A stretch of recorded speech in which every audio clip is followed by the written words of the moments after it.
Well, what do we have here? Seems like Disney has been caught in their own lies yet again. Good old hypocrisy, huh, Disney?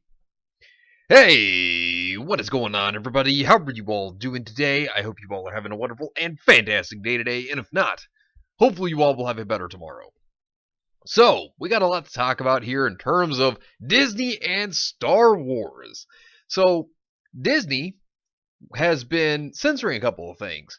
And in terms of censoring, let's go ahead and look at Star Wars The Rise of Skywalker. Now, what you see up here is the Rotten Tomato score that has been at this score, not going up, not going down, for the past 4 days. This has not changed, both the audience score or the tomato meter. It has been exactly the same. Now, why this sounds strange is that we know more casual fans have also been able to go see this movie as well as hardcore fans. And here's the thing. This goes back to the whole Captain Marvel issue. Now, remember, Rotten Tomatoes, we know that they give in to companies as well as ones that they really align with in terms of movies. And if the movie has political agenda or anything like that that they side with, Rotten Tomatoes is going to censor reviews. And this is what it looks like they're doing right here, because why has nothing changed in 4 days? They're probably, if I had to guess, censoring reviews and trying to make the movie look better than it actually is for Disney's sake. There have been a few YouTubers that have been pointing this out, and I wouldn't be surprised seeing that, Rotten Tomatoes is owned by the mouse. So that wouldn't be a shock to me if they're trying to save this movie. Plus, a lot of good YouTubers have also pointed out that it looks like these reviews are also bots. At least a lot of them. Not all of them, but there are some bots out there. But more in terms of censorship, apparently Disney removed a kiss scene between 2 women from the Rise of Skywalker film in Singapore. Now you're probably wondering why that's big for Disney, considering that, look at Disney. They go on about diversity, inclusion, representation, all this stuff all the time. So this is nothing new that comes from them. But here's the thing about Disney, okay? So while they say they support the LGBTQ plus community, they censor the scene that has to do with that in this movie for Singapore. Now, they could have done one of 2 things. Rather than censoring this scene, what they could have instead done was they could have either A, just bumped up the rating of the film, could have kept their scene in there. Now, of course, it wouldn't have been PG-13 anymore, but they still could have kept the scene that they say they support. Or B, they could have just opted to not have the film in Singapore at all, whatsoever. And here's the big thing.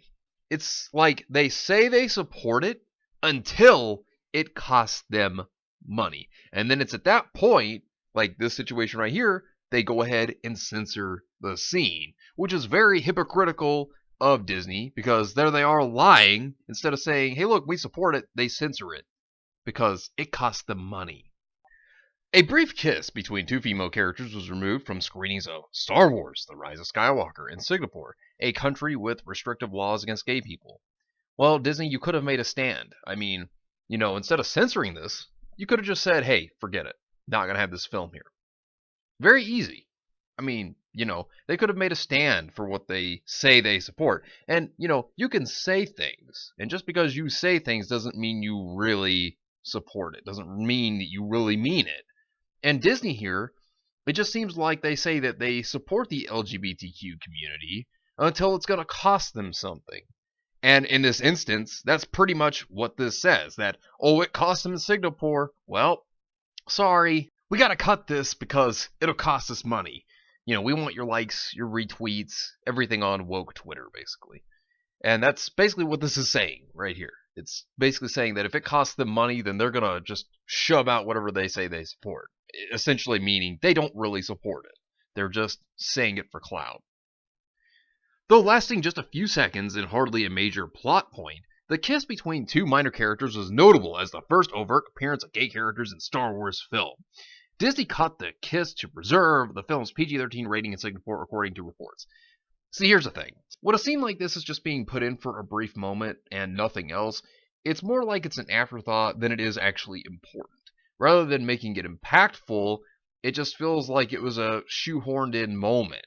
I mean, You want to make it impactful, you want to make it groundbreaking, you want to make it something for people to remember, then make a character like Rey gay. Give her a scene between her and a female character, or do it with Finn or Poe, let them be with a man or something. Rather than just shoehorning it in for just the blink of an eye to notice and then just be able to unnotice. I mean, if they really cared, they would have put more effort into it if Disney really cared about it.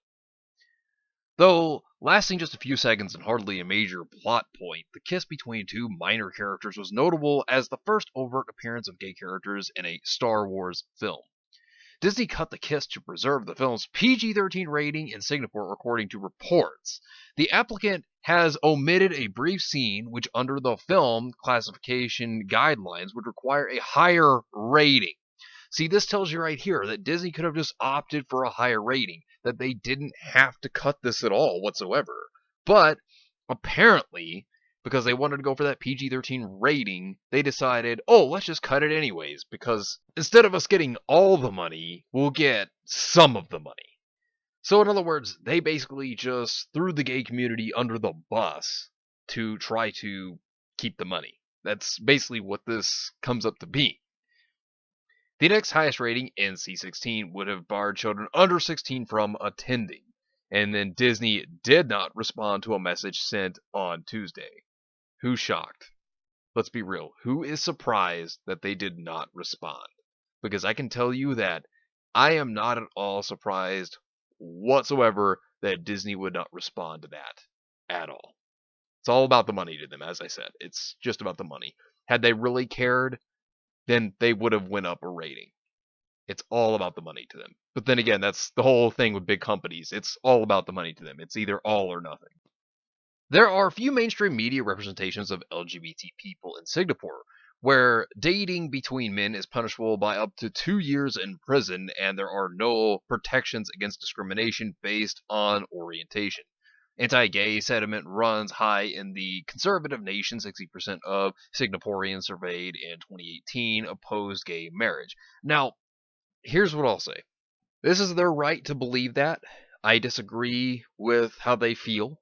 But, if they are opposed to that, then they are opposed to that. That is their opinion. That is their right to believe that. But, what this does tell you, though, is that Disney doesn't care. Because if they cared, then why censor it? Like I said, comes down to money. But this proves that Disney does not care. Shows you where their priorities actually lie. The scene was already hotly debated amongst gay rights supporters. Some applauded the kiss as an overdue acknowledgement that gay people exist in the Star Wars universe, but others thought it was tokenism, saying a more robust gesture was needed to reinforce the message. Okay, first thing, why do you need to see it to know that it exists within the Star Wars universe? That's the first thing. Secondly, when it comes down to it, this is pandering because they say that, oh, well, we saw it, but that wasn't enough. We want more. And that's how it is. It comes down to pandering. And it's like no matter what, they are unhappy because to them, they believe that no matter what you give to them, it is never enough. And that you always have to show more. And even then, it sometimes isn't even enough for them. Some fans seeing a palpable chemistry between two of the main characters, Finn and Poe Dameron, played by John Boyega and Oscar Isaac, hoped their bromance might evaluate to romance. See, here's the big thing. Just because two characters that are, male or female are together, that doesn't exactly mean that there's a romance going on. But it's like it always has to be nowadays. It's like nowadays people have to ship whoever. I don't really understand it. I mean, why can't two characters that are male or two characters that are female, why can't they just be on screen and just be friends? I don't understand why it always has to be shipping nowadays. And the media really loves that take. I mean, even if it's a male and female character, then they still say that they have a thing going on. There's some kind of romance, but that doesn't mean that there's a romance going on. I don't understand it, but they push this stuff in the media all the time. Personally, I kind of hoped and wished that maybe that would have been taken further in the other films, but I don't have control, Mr. Isaac told Variety. It seemed like a natural progression, but sadly enough, it's a time when people are too afraid, I think, of I don't know what. Now, this is like that weird, robotic, Twitter woke Hollywood mentality speech right here. That's what it sounds like coming out of his mouth. Jar Jar Abrams, the film's director, had hinted before its release that there would be a moment that would please members of the LGBTQ community, telling Variety that it was important to me that people who go to see the movie feel that they're being represented in the film. You see, here's the thing about this statement right here. What the statement tells you is that basically these companies are using the LGBTQ community as just a marketing tool, and that they don't care about their audience. All they care about is the money that they can grab from the audience. And you can definitely tell with Jar Jar Abrams' whole quote right there that that's what it is. If they really cared about representation, if they cared about that stuff, then they would never have cut this scene in the first place if they really did care so much about it, like they're saying. The other thing here that I want to bring up in terms of this is we've seen characters that were part of the LGBTQ plus community in movies before. It's not like it's anything new. We've seen it in TV shows. I mean, even anime has it. But they're trying to treat it as if they've never tried to do something like this before when it's happened multiple times. And the only thing about this is that what these companies really want is they want your tweets and they want all the support that they can get over the stuff. They want as much in the media as they can get on this as possible. And all this really goes to show is that they don't care about that stuff. All they care about is the money that you can give them. And this is exactly why you should not support these companies that are going to treat people as objects or marketing tools. And by sitting over here and treating the LGBTQ community this way, like Disney has done, this is nothing more than treating them as if they are a marketing tool for them to make money. That is the way that it just looks like. And it shows you that these big companies and corporations, while they try to push this stuff and say that they support it, in the end, they're willing to cut it if it's going to cost them any money. Therefore, meaning they are hypocrites and they are lying just so that they can get more money. And what this goes to show you is that they don't care about this stuff. They just care about what will rack in the most money that they can possibly get. And they don't treat people that are a part of the LGBTQ community as if they're people, but rather just as a marketing tool.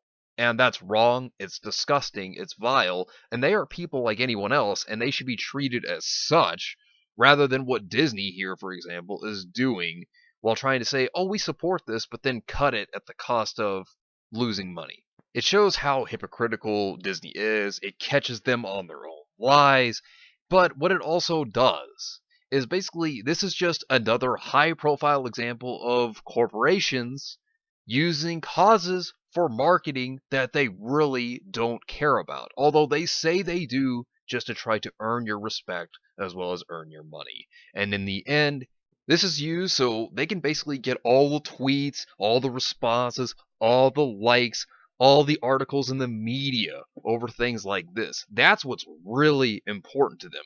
It shows you how greedy companies are and how low they will go to try to earn your money, because they will use whatever means possible they can to get that attention and to get that money from you.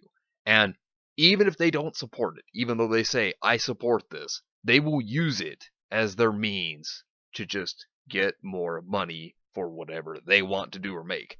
Ultimately, what this does is it shows you the hypocrisy and the lies from companies like Disney and how low they'll actually go to try to earn money from the customers. They don't really care about the customers, and that's the biggest thing that this exposes.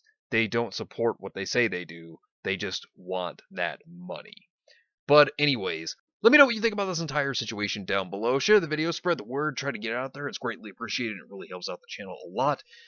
Thank you all for watching. I hope you all enjoyed. And if you did enjoy, hit the video with a like, subscribe if you're new here, and make sure you're still subscribed because YouTube's being a Grinch around the Christmas season and unsubscribing people. So make sure you're still subscribed. Follow me on Discord. The link is in the description down below to stay up to date with the community and what's going on. We'd love to have you there. And also, I hope all of you had a Merry Christmas. And even if you didn't celebrate Christmas yesterday, I hope you had a good one. But anyways, I hope you all have yourselves a wonderful and fantastic day today. And remember, if today was not a good day, tomorrow could always be better. Take care of yourselves and everyone around you. And have yourselves a good one out there, everybody.